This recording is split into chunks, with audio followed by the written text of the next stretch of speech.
Hi மக்களே, வணக்கம். எல்லாம் எப்படி இருக்கீங்க? ஒரு வாரமாக கொஞ்சம் சின்ன ஒரு இன்சிடென்ட் ஒன்று ஆயிடுச்சு, அதனால் வர முடியல, வீடியோ போட முடியல மக்களே. சரி, இன்றைக்கி நம்ம பிக் பாஸ் நிகழ்ச்சியை பற்றி பார்க்க போகிறோம். அதில் இன்றைக்கி நடந்த நிகழ்ச்சியை பற்றி பேச போகிறோம். ஃபஸ்ட்டு நம்ம பிஆர்டிஎம் விஷயத்தை பற்றி பேசுனாங்க எல்லோரும். அதில் சௌந்தர்யாவுக்கு தான் வழக்கம் போல் சௌந்தர்யா தான் எல்லோரும் சொன்னாங்க. நான் அவங்களும் ஒத்துக்கிட்டாங்க மாதிரி சொன்னோம். ஆமாம், எல்லாருக்கும் முத்து இந்த மாதிரி பேசுகிறாப்புல, ஏற்கனவே இன்டர்வியூ பண்ணியிருக்கிறாப்புல, அது பண்ணியிருக்கிறாப்புல, இந்த மாதிரிலாம் வெளியே இருந்திருக்கிறாப்புல, அப்போ அவருக்கு தேவைப்படாது, அந்த இதில் இருக்க பேரண்ட்ஸே கூட அவருக்கு சப்போர்ட்டாக இருக்கலாம் அப்படின்னாங்க.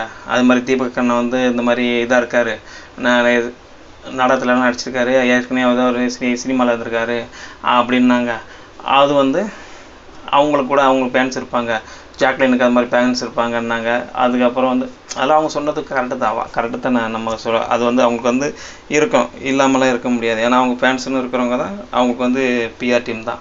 ஒவ்வொரு கட்சிக்கும் ஒரு ஃபேன்ஸ் இருப்பாங்க, ஒவ்வொரு கட்சியை பிடிச்சவங்க இருப்பாங்க.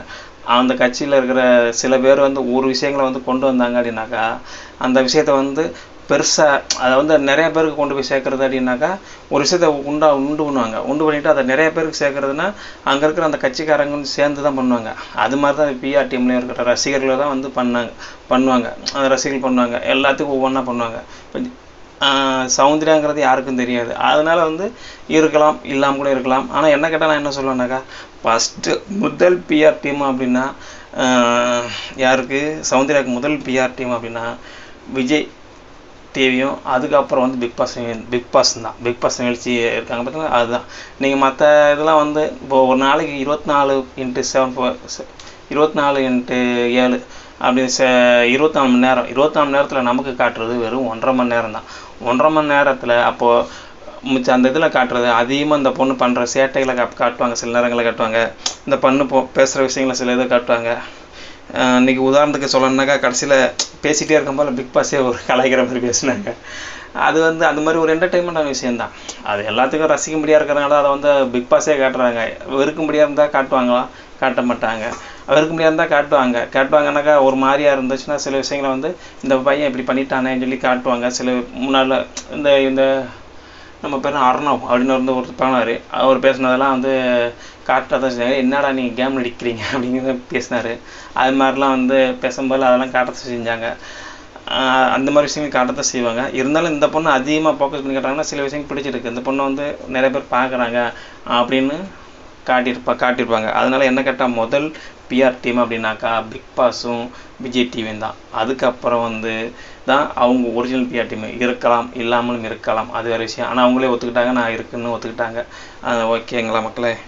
அதுக்கப்புறம் பேசணுன்னா, நம்ம முத்துக்குமார் அவர்கள் வழக்கம் போல் சில விஷயங்கள் பேசினார்.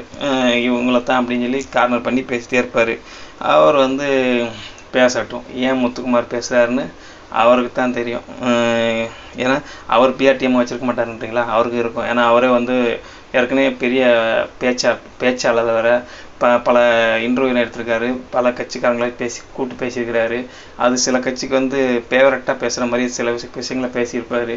அப்படி இருக்கும்போது அந்த ஒரு பிடிச்ச பேர் இருக்கிறவங்க பிடிச்ச அவர் பேசுனது பிடிச்ச கட்சிக்காரங்க அவருக்கு சாதகமாக தான் இருப்பாங்க.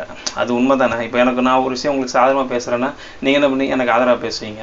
இதுவே நான் உங்களுக்கு பிடிக்காத விஷயத்த பேசுகிறேன்னா நீங்கள் என்னை எதிர்த்து பேசுவீங்க.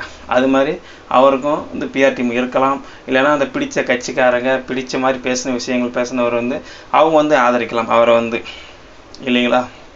அந்த மாதிரி இருக்கும். அதுக்கப்புறம் அருணை சொன்னாங்க. அருணை பிஆர் டீம் இருக்கும் அப்படின்னாங்க. ஆமாம், அவர் ஏற்கனவே நாடகத்துலையும் நடிச்சிருக்காரு, அதனால் நல்லா படத்துலேயும் நடிச்சிருக்காரு. அதனால் அவர் நம்ம இன்னும் கொஞ்சம் ஃபேமஸ் ஆகணும் அப்படின்னா அவர் இருக்கலாம். ஆனால் அந்த பிஆர் டீமு தான் உங்களை வின்னர் ஆகும்னா கண்டிப்பாக கிடையாது. அப்படியே நீங்கள் வின்னர் ஆனாலும் ஒரு சாதாரண பொம்மை மாதிரி தான் இருக்க முடியும். உங்களால் எந்த விஷயங்களையும் பண்ண முடியாது. நீங்கள் என்ன சொல்கிறது, வேணா அந்த 100 நாளைக்கு வரைக்கும் தான் அது உங்களுக்கு பயன்படும். அதுக்கப்புறம் இருக்கிற 3 மாதம் தான். 100 நாளுங்கிறது 3 மாதம் ஒரு 10 நாள் அவ்வளோதான். அதுக்கு தான் இந்த பிஆர் டீம் உங்களுக்கு பயன்படும். அதுக்கப்புறம் இன்னும் எத்தனை காலம் இருக்குது, எவ்வளோ வருஷம் இருக்குது, ஒரு 25 வயசுன்னு வச்சுங்க. அதுக்கப்புறம் 75 வருஷம் இருக்குது ஒருத்தவங்களுக்கும். ஒரு 90 வயசுனா கூட 65 வருஷம் இருக்குது. அவ்வளோ நாளைக்கு அந்த இது உங்களுக்கு இதாக செட் ஆகுமா? ஒரு 10 வருஷத்தில் நான் வந்து சம்பாரித்து எடுத்து போயிடுறேன்னா கூட, அப்படி இருந்தாலும் உங்களுக்கு வந்து என்னதான் இருந்தாலும் அந்த பிஆர் டீமுங்கிறதுலாம் வந்து கான்செப்ட்லாம் வந்து ரொம்ப நாளைக்கு வந்து செட் ஆகாது. என்னைக்காக இருந்தாலும் அந்த இது வந்து இதாயிரும். அதனால் பிஆர் டீம் வந்து யாரும் முழுசுமாக நம்ப முடியாது. நம்புறது வேஸ்ட்டு. என்ன கேட்டால் 100 நாளைக்கு சரியாக போகும், அவ்வளோதாங்க. அது வந்து அதனால வந்து அது வந்து வேஸ்ட்டு என்ன கேட்டால். அதுக்கு அடுத்தாப்புல உங்கள் திறமையை காட்டுங்க, உங்கள் திறமையை காட்டி ஜெயிங்க. அப்போ தான் வந்து உங்களுக்கு இந்த வாட்டி தோற்றாலும் இந்த விஷயத்தில் தோற்று போனாலும் வர்ற காலங்களில் நீங்கள் பண்ணுற விஷயங்கள் வந்து உங்களை வந்து பாராட்டுற மாதிரி இருக்கும். அதைத்தான் நான் சொல்லுவேன். அப்புறம் என்ன பேசுனாங்க நம்ம முத்துக்குமார், அப்புறம் வந்து சௌந்தர்யா வந்து இந்த மாதிரி நீ இப்படி பேசின, போன வாரம் உனக்கு தேவையானதை வந்து பேசுகிறியோ, உனக்கு தேவையில்லாத விஷயங்களை நீ வந்து இது பண்ணுறியோ, அதை வந்து இப்போ இது பண்ணுறேன்னாங்க. அது உண்மை தான். எப்படியோ தெரில, போன வாரம் தான் விஜய் சேதுபதி அவர்களுக்கும் நம்ம தர்மத்தின் தலைமை சேதுபதி அவர்களுக்கும் முத்துக்குமாரை பற்றி பேசணும்னு மனசு வந்துச்சு. எப்படி தான் பேசுனேன்னு தெரில. அதுக்கு முன்னாடி விஷயங்கள்லாம் பயங்கரமாக பண்ணார். அதெல்லாம் வந்து பேசவே இல்லை, பெருசாகவே வரவே இல்லை.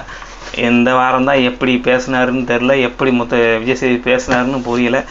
மொத்தத்தில் எப்படியோ பேசிட்டாங்க. அது வரைக்கும் நம்ம தர்மத்தின் தலைவன் விஜய் சேதுபதி அவர்களுக்கு வாழ்த்துக்கள் சொல்லிடுவோம். ஏன்னா எத்தனை வாட்டி தான் அவர் நான் நல்லாவன்னு நடிப்பார். எப்படியோ அந்த விஷயத்த பேசிட்டாரு. அப்புறம் இன்னைக்கு வேறு என்ன பேசுனாங்க, வேறு புதுசாக வேறு மக்கள் வராங்களாம் வெளியிலேருந்து. வந்தால் எப்படி கேம் போகுதுன்னு தெரில, என்டர்டெயின்மெண்ட் எப்படி இருக்கும்னு தெரில. நல்லா தான் இருக்கும், ஆனால் புதுசாக இருக்குது. ஆனால் புதுசாக இருக்குது என்ன சொன்னாலும் எல்லோரும் வந்து ஒரு கிட்டத்தட்ட ரொம்ப நாளுக்கு முன்னாடி போயிட்டு மறுபடியும் வந்து என்ட்ரி ஆகி அவங்க வந்து ஒரு கேம் வந்து கொண்டு வந்து சில பேரை யார் வீக்கான கண்டக்ஷன் தெரிஞ்சிடும் அவங்களுக்கு வந்து அவங்கள வந்து வீழ்த்தணும்னு சொல்லி வருவாங்க. ஏற்கனவே உள்ளவங்களுக்கு தெரியும், இருந்தாலும் வெளியே இருக்கவங்க வீழ்த்தணும்னு சொல்லி வருவாங்க.